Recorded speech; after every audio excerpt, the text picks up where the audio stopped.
This is the Hidden Killers podcast with Tony Brisky. Featuring former FBI Special Agent and Chief of the Counterintelligence Behavioral Analysis Program, Robin Dreeke.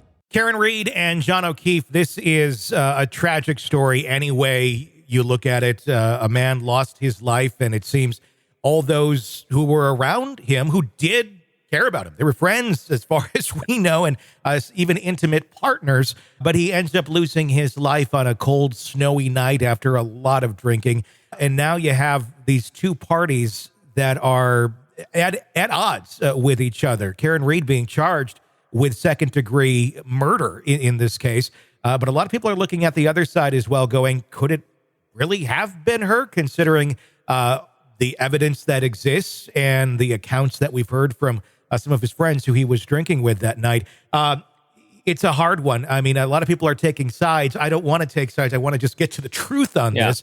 But I mean, where do you go on something like this when maybe the person who possibly did this, if we're talking Karen doing it, really truly does not know if she did it or not? She was drunk. She made statements. She really seems to have no motive to actually have done this other than did it. And then is the cover-up worse than the actual action itself? What are your thoughts? Well, like you said, it's tragic, and I think it's a great example of overdrinking. I mean, and that's why I don't think the testimony on anyone on this one is going to be really all that compelling. It's you're going to have to follow the evidence on this.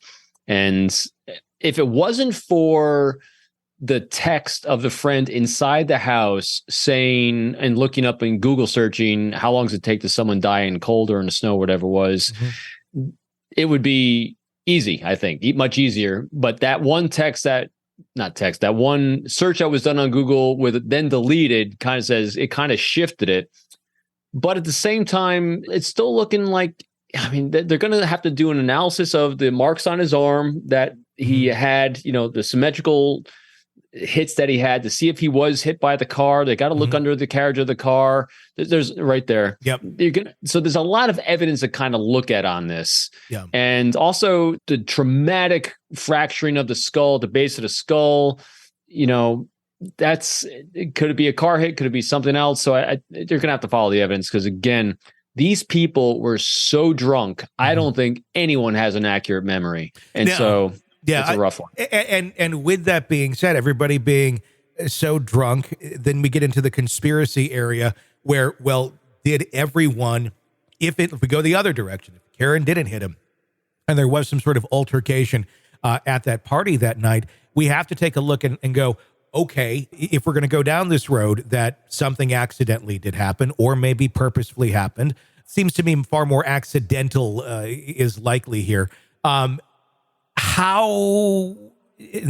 are the odds, I guess I should say, of that group of people all being able to stay on the same page for all this time and nobody breaking, nobody saying anything else?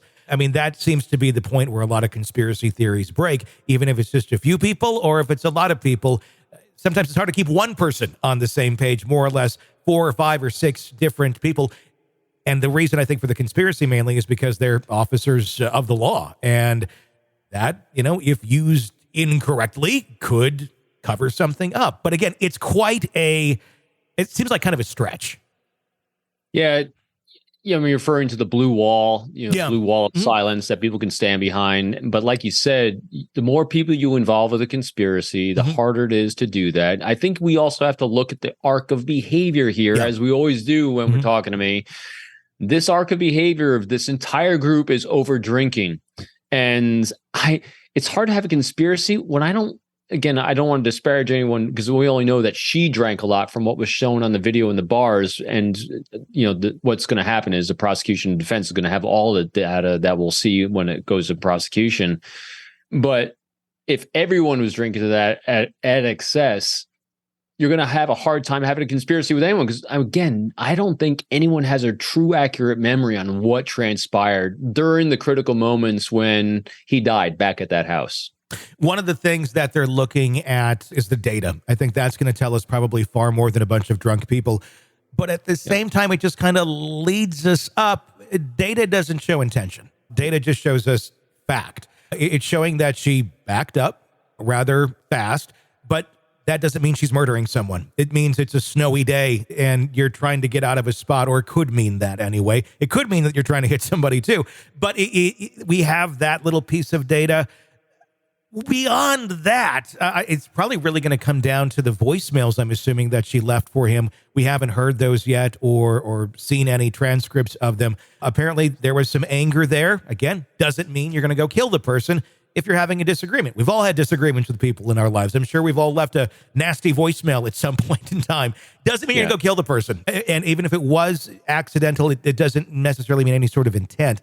What is going to need to be found to truly get to an actual conclusion of what happened to John O'Keefe? I don't think anything that we've seen yet. Yeah, because I don't think there's anything conclusive enough yet. Even when you have cell phone data there's cell phone drift. There's one data point from what I saw or heard is that the cell phone didn't move the entire time. Then another one on the GPS portion of, or whatever it is, I'm not technical on this, is showing that it had about 80 or 88 steps, and then it went up and down. But that can also be attributed to cell phone drift. I think it's going to be coming down to who both sides has as experts on that technical side. Testimony will be part of it, but again, it's going to be easy, I think, for both sides kind of rip apart the testimony based on the amount of drinking that was involved.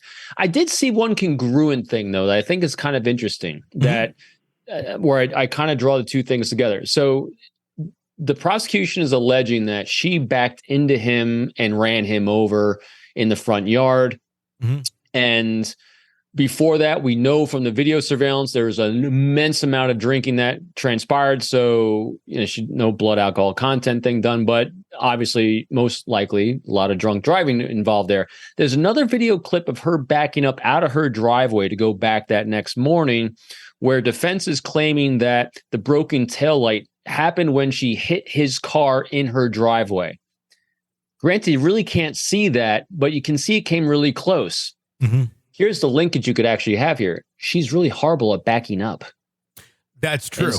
So could it have been an accident on both sides? Yes. I think the hardest thing they're going to have to do is prove, like you said, prove an intent. I don't think there's intent here. How can you have intent when people are so almost blacked out, drunk? It's hard to have intent. So I think it's going to be a really tricky, challenging one. I think it's going to be really interesting when we actually get the data points, when it goes to prosecution, we see all the evidence we don't see yet. Because obviously prosecution thinks they have something more than we're seeing now. One would have to assume that. I mean, otherwise, I don't know how you're going to prove anything here. And at the end of the day, are we proving an accident? Are we proving something that, she really didn't have knowledge that she did till after the fact?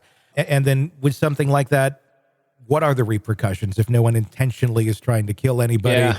Drunk driving, certainly. There should certainly be some consequences for that. But I mean, it's interesting how initially it was charged as manslaughter and went to second-degree murder. That's what tells me exactly what you just said, is that they have something we don't know that really shows that, or they believe a jury will believe. Right. And I agree. That's what it's going to come down to, as always. What are they going to be able to present and compel the jury with to go from manslaughter to murder? As what we know on our side right now, that seems like a stretch, but we'll see when it goes to trial. Want to listen ad-free? Want advanced access to all of our interviews before anyone else?